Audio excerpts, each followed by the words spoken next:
descubrimos que hay cosas imposibles. No importa. Nos centramos en las que sí podemos.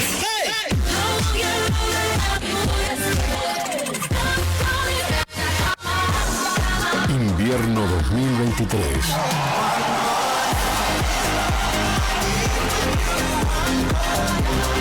NBR, la radio 90.5. Se impone en tus gustos. Bueno, seguimos el programa. Recién hablamos con Marcelo Minguil acerca del coaching ontológico y hoy vamos a explorar otro aspecto que tiene que ver más que todo con lo físico y tiene que ver con la kinesiología en particular. Así que le hemos hecho un reportaje a Mariano Composto, que es director del Centro de Osteokinesis, acerca de la kinesiología y para qué sirve. Así que bueno, vamos con la primera pregunta. Bueno, lo primero que le preguntamos es ¿qué es la kinesiología y para qué sirve? Bueno, digamos que la kinesiología es la ciencia que se ocupa del estudio del movimiento humano y sus aplicaciones en la prevención, en el diagnóstico y el tratamiento de diversas condiciones médicas y lesiones musculoesqueléticas.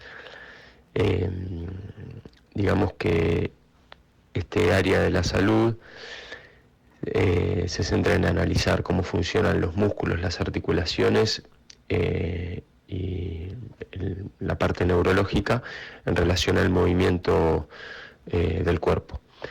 Los kinesiólogos utilizamos una variedad de técnicas y métodos para evaluar y mejorar la condición física y la movilidad de nuestros pacientes, y esto puede incluir los ejercicios terapéuticos, la terapia manual y diferentes modalidades físicas como aparatos de fisioterapia, y además educación del paciente con respecto a hábitos posturales y ergonomía.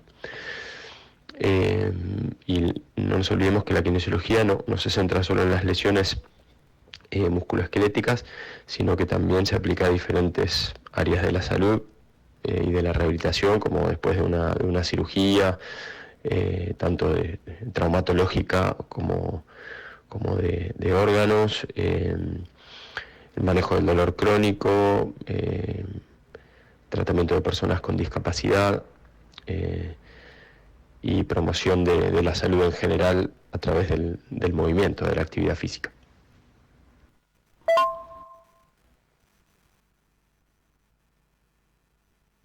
Lo deportivo. Así que vamos a preguntar al kinesiólogo acerca de cuáles son las lesiones más comunes, ¿no? Bueno, si hablamos de las lesiones deportivas más comunes, puede variar bastante, ¿no? De acuerdo al tipo de deporte, a la intensidad con la que se practica y a otros factores como si son deportes donde hay contacto entre los participantes o no hay contacto.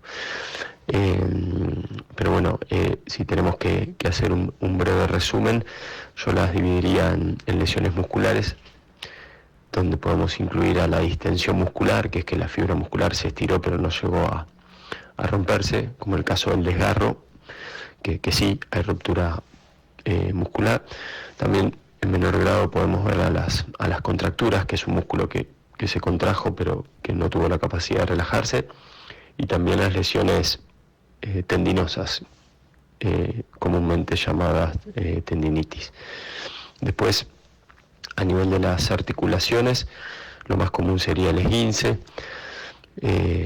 donde sabemos que hay una pérdida de contacto de las superficies articulares, pero no completa, como si en la luxación. Y después tenemos lesiones, por ejemplo, de algunas articulaciones más complejas, como la rodilla, por ejemplo, que tiene otras estructuras como los meniscos o los ligamentos cruzados, etc. Y después, a nivel óseo, tenemos las fracturas, que pueden ser completas o incompletas, que comúnmente se les llama fisuras, aunque no sea el término médico correcto. hablamos un poquito de las lesiones deportivas y ahora la pregunta es, ¿qué hacer frente a una lesión uno como profe, como entrenador? ¿Qué debería hacer?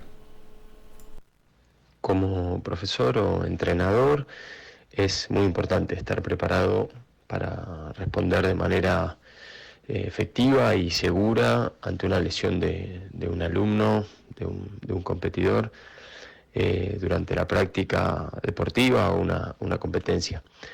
Me parece que lo más importante es tener la capacidad de evaluar la situación, sí, principalmente de la gravedad de la lesión, si es necesario buscar atención médica de inmediato, como si fuera una urgencia, o no.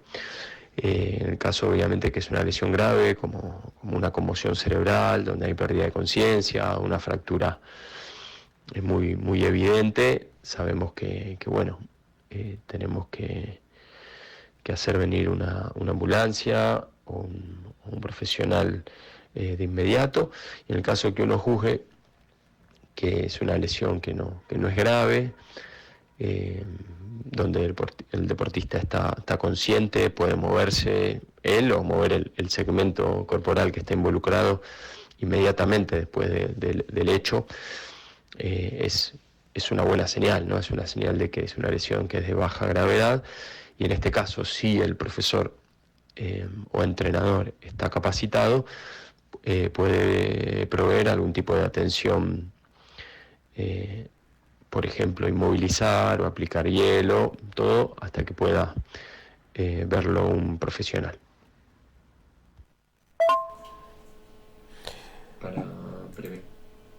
Bueno, ahora la próxima pregunta que le hicimos al especialista es, bueno, pues hablamos de qué hacer frente a una lesión, pero ¿cómo se previene una lesión, no? ¿Qué hacemos frente a una lesión? Prevenir lesiones durante la práctica deportiva, es muy importante realizar un calentamiento adecuado. Eso incluye ejercicios cardiovasculares suaves, estiramientos dinámicos y movimientos que preparen a los músculos y a las articulaciones para la actividad. Ejecutar una técnica adecuada, es muy importante aprender y que los profes estén muy atentos a eso, porque la mala técnica en algunos casos puede aumentar el riesgo de lesiones, y obviamente es muy importante tenerlo en cuenta. Darle variabilidad a los ejercicios, eso es principalmente para evitar la sobrecarga por hacer siempre ejercicios repetitivos sobre lo mismo. Siempre es muy importante que el cuerpo tenga variabilidad, porque hay muchas lesiones que se dan por sobreuso. También tener un incremento gradual de la intensidad en una actividad. Cuando uno empieza a hacer una actividad es muy importante empezar de a poco y progresivamente. Y bueno, cuando uno tiene un determinado nivel que me permita como base ir incrementando la intensidad y la dificultad. Descansar también es muy importante, recuperarse, dormir bien, y de alguna manera hay muchas lesiones que se producen porque el deportista no está debidamente descansado o no tiene buena nutrición o buena hidratación. Eso también, tener una dieta equilibrada es fundamental para disminuir el riesgo de fatiga y de lesiones. A nivel de entrenamiento recomendamos fortalecer los músculos y mejorar la flexibilidad. Siempre incorporar ejercicios de fortalecimiento son muy importantes, porque los músculos fuertes y flexibles son menos propensos a sufrir lesiones. En el caso que la actividad lo requiera, tener un equipamiento adecuado con respecto al calzado, en el caso que se use, el equipo de protección y bueno, dependiendo mucho de la actividad. Y me parece que lo más importante es, como deportista, escuchar al cuerpo, ¿sí? Prestar atención a las señales de fatiga, de dolor, de molestias, que eso es muy importante que el entrenador también lo tenga en cuenta. Cuando un alumno se queja, uno ve que ya está demasiado cansado, son señales que no hay que ignorar. Y obviamente en el caso de que sea necesario, pedir asesoramiento a algún profesional de la salud que se especialice en el tema deportivo. Bueno, muy bien. Seguimos preguntando al especialista. Hablamos de cómo prevenir la lesión y hablamos ahora de términos que usamos normalmente, ¿no? Estiramiento, calentamiento, ese tipo de cosas. Bueno, vamos a ver qué nos dice el profesional al respecto. Bueno, el estiramiento y el calentamiento son dos conceptos bien diferentes durante la práctica deportiva, porque cumplen diferentes funciones, ¿no? en la preparación. Digamos que antes de la actividad física. Y bueno, vamos a tratar de explicarlos cada uno y ver las diferencias. Si hablamos del calentamiento, siempre es algo que se hace como en la fase inicial de cualquier actividad física. El objetivo principal es aumentar la temperatura corporal y preparar al cuerpo para el ejercicio. Eso sería como lo más destacado, y pensamos que ese tipo de ejercicios aumenta la circulación sanguínea, mejora la flexibilidad, prepara el sistema cardiovascular y respiratorio, digamos, para la práctica específica, digamos. Dentro de esto podemos incluir ejercicios aeróbicos así de baja intensidad, como correr, hacer un trote suave o andar en bicicleta. También ejercicios de movilidad articular para mejorar la amplitud. También ejercicios específicos relacionados al deporte, pero de baja intensidad. Y después hablamos de los estiramientos. Hay dos grandes tipos principales. Tenemos el estiramiento estático, que ese es un estiramiento que tiene como objetivo ganar flexibilidad, y en general es algo que se entrena como aparte, digamos, que no lo recomendamos al inicio de la actividad deportiva. El que sí recomendamos es el estiramiento dinámico, porque de alguna manera está pensado como parte del calentamiento, ¿sí? Y ese es muy importante de realizar, porque de alguna manera no compromete al estirar el músculo de manera dinámica, no compromete después los trabajos de fuerza o de potencia que se puedan llegar a realizar. Bueno, muy bien, seguimos con el cuestionario entonces, ¿no? Vamos a algunos temas que tienen que ver con la práctica deportiva. Dolores muy comunes, por ejemplo, el dolor lumbar. El dolor lumbar, o el dolor de columna, así que vamos a preguntar al especialista a ver qué nos dice al respecto, ¿no? Bueno, para prevenir el dolor lumbar durante la práctica deportiva, me parece importante tener en cuenta algunas estrategias que tiene que ver con hacer algún tipo de entrada en calor que tenga especificidad para esa zona. Tiene que ver con activar un poco esa musculatura. Puede incluir ejercicios de movilidad articular, estiramientos dinámicos, y siempre ir aumentando de manera gradual la intensidad. Después, también a nivel muscular de esa zona media del abdomen, fortalecer o tener una buena activación de los músculos abdominales son muy importantes para darle buena estabilidad a la zona, y siempre recomendamos hacer planchas o algún tipo de ejercicio que active esa zona.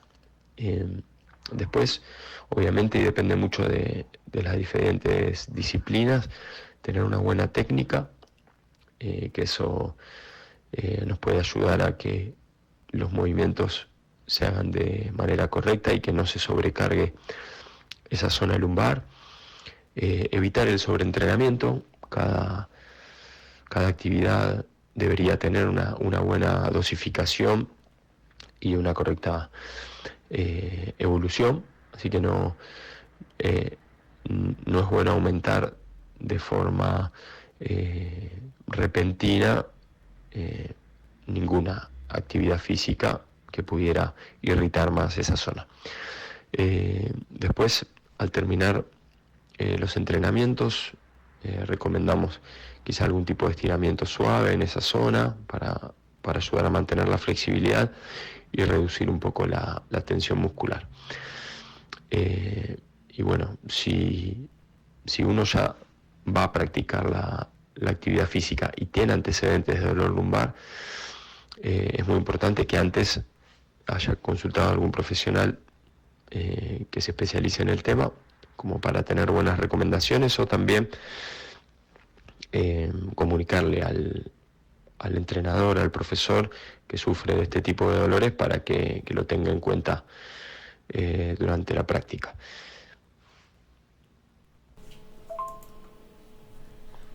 Bueno, muy bien, seguimos con el cuestionario. Ahora es muy importante, ¿no? Porque hoy hablamos con las lesiones y decía, bueno, ponemos frío, otros dicen que ponemos calor. Bueno, la pregunta es, ¿qué hacemos con eso? La aplicación de frío o calor en lesiones deportivas depende mucho del tipo de lesión y de en qué fase se encuentre, ¿no? Pero bueno, digamos que son dos agentes térmicos que son de bajo costo y de fácil acceso, que pueden ayudarme en determinadas situaciones. En general, aplicamos frío en forma de hielo o de compresas frías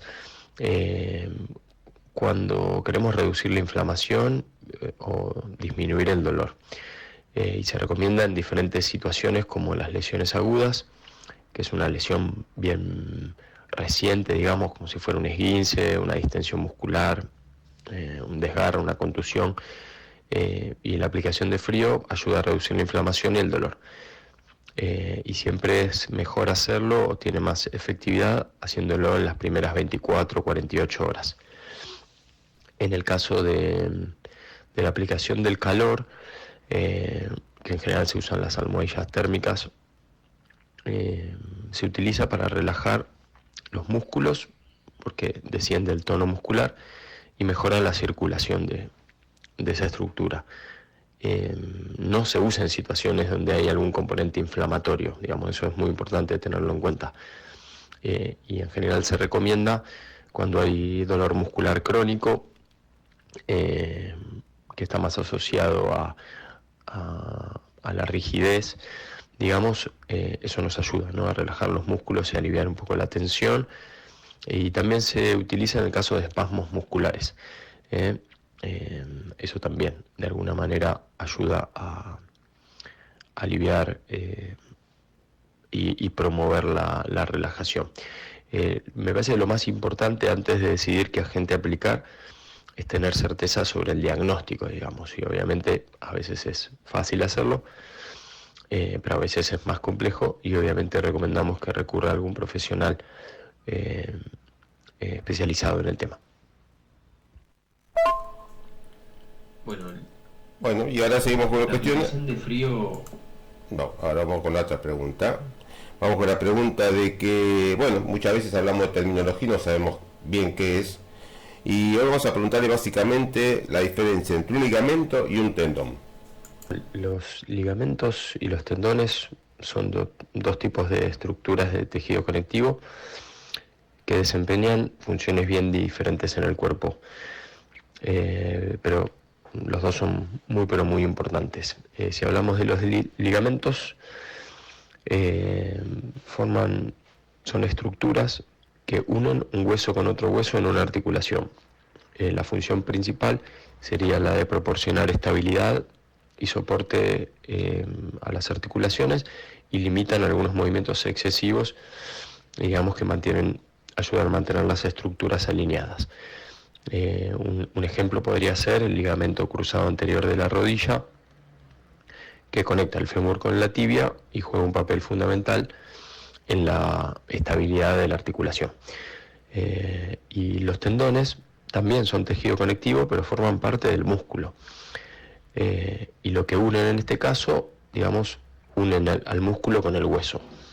Estos tendones permiten que la fuerza generada por los músculos se transmita a los huesos y de esta manera realizar los movimientos, además de soportar tensiones y cargas asociadas en la contracción muscular.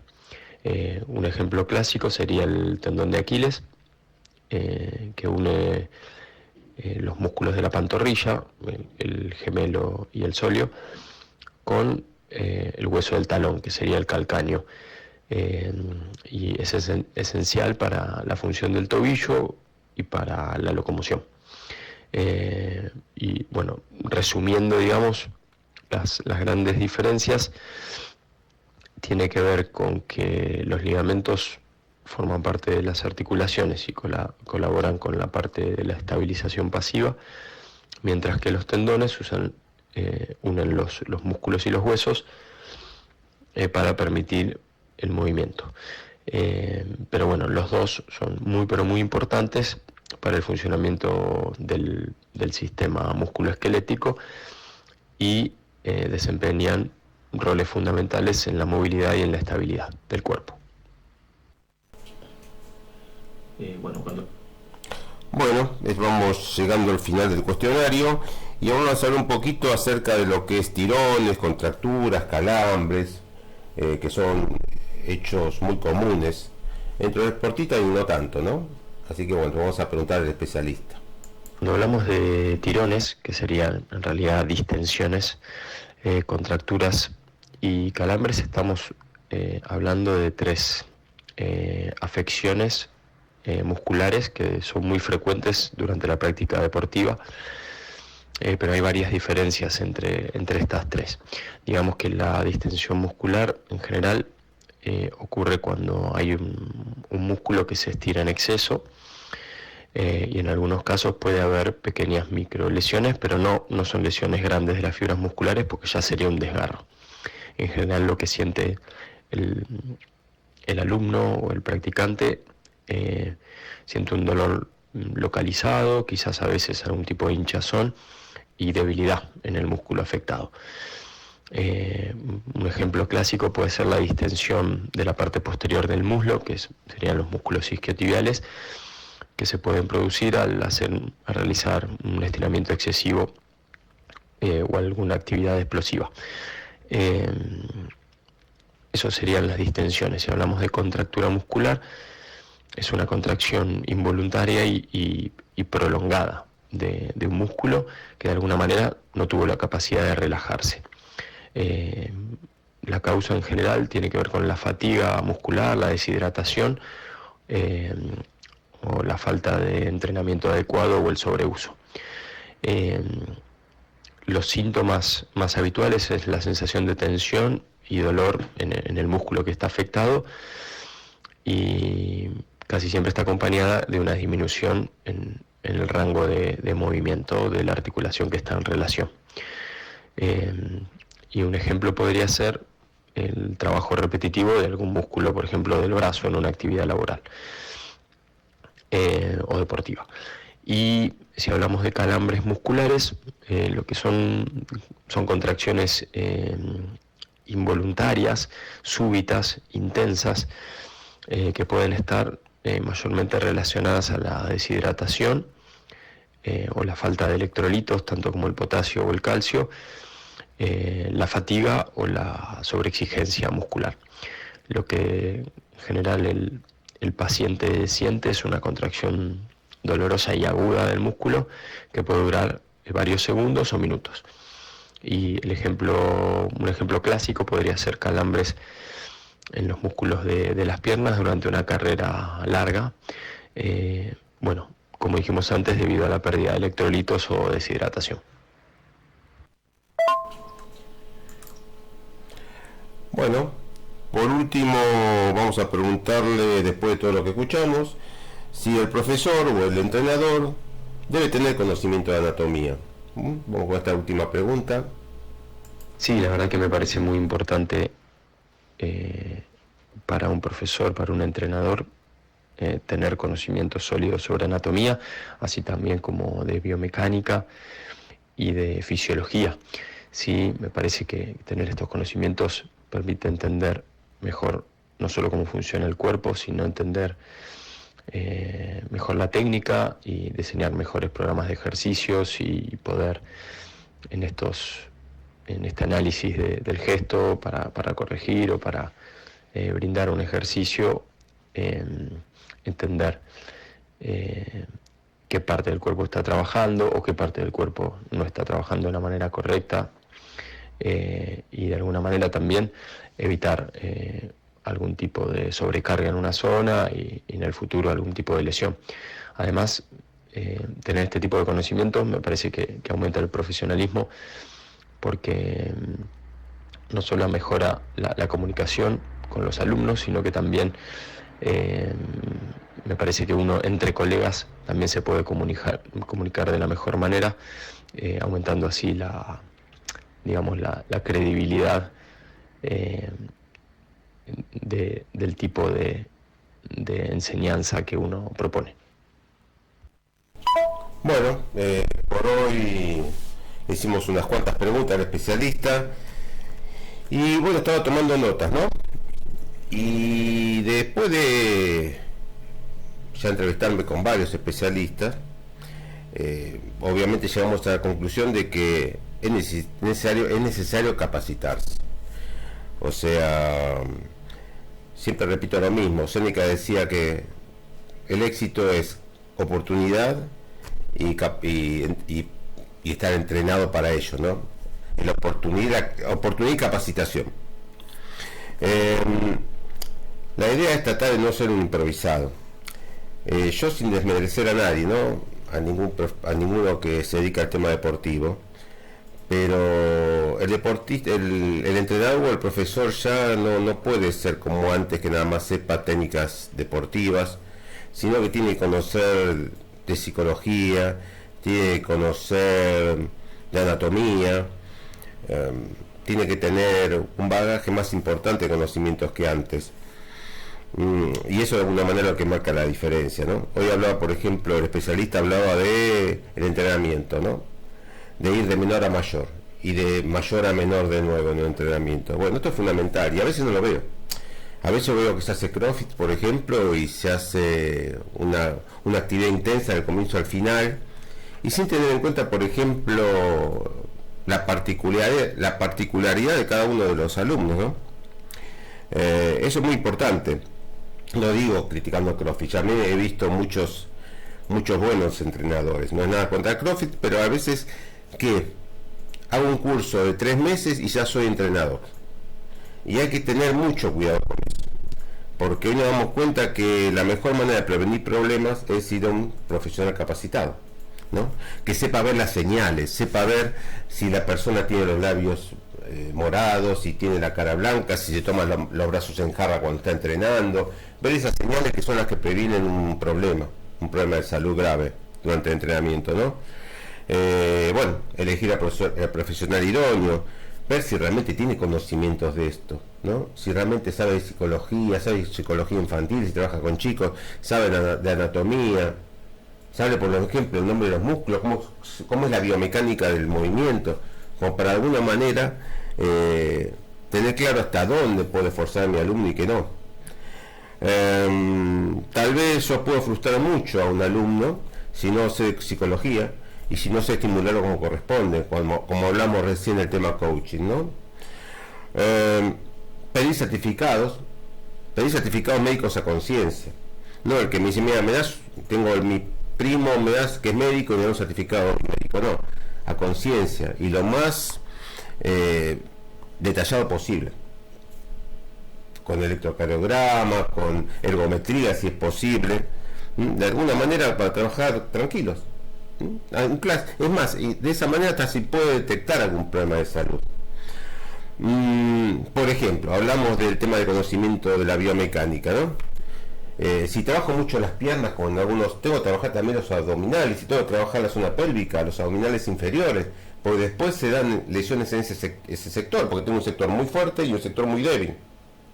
tengo que trabajar el agonista y el antagonista. Si trabajo los abdominales, tengo que trabajar los espinales también, porque de alguna manera los músculos abdominales lo que hacen es una función de sostén. Entonces tengo que trabajar integralmente en mi cuerpo, ¿no? Y tener una hidratación adecuada. Por más que yo no quiera tomar agua, tengo que tomar agua, porque prevengo lesiones, como decíamos hoy, falta de potasio, falta de iones. Así que de alguna manera, como profe, tengo que comprometer eso y verlo, y obligarlo a mi alumno a que lo haga, aunque no tenga sed. Por eso, bueno, la idea es capacitarse, tomar conciencia de lo que a uno le falta saber, y tomar conciencia de todo lo mucho que tiene por aprender. Si yo ya creo que me las sé todas, yo soy sexto dan de taekwondo, ¿no? Entonces ya me las sé todas. No me las sé todas. Tengo mucho por aprender. ¿Sí? Cuando dejé de ser alumno, ahí me empieza a empobrecer. Así que bueno, vamos a hablar de nuevo con el Marcelo Minguila, del coaching ontológico. Vamos a una pausa y nos comunicamos con él. Muchas gracias.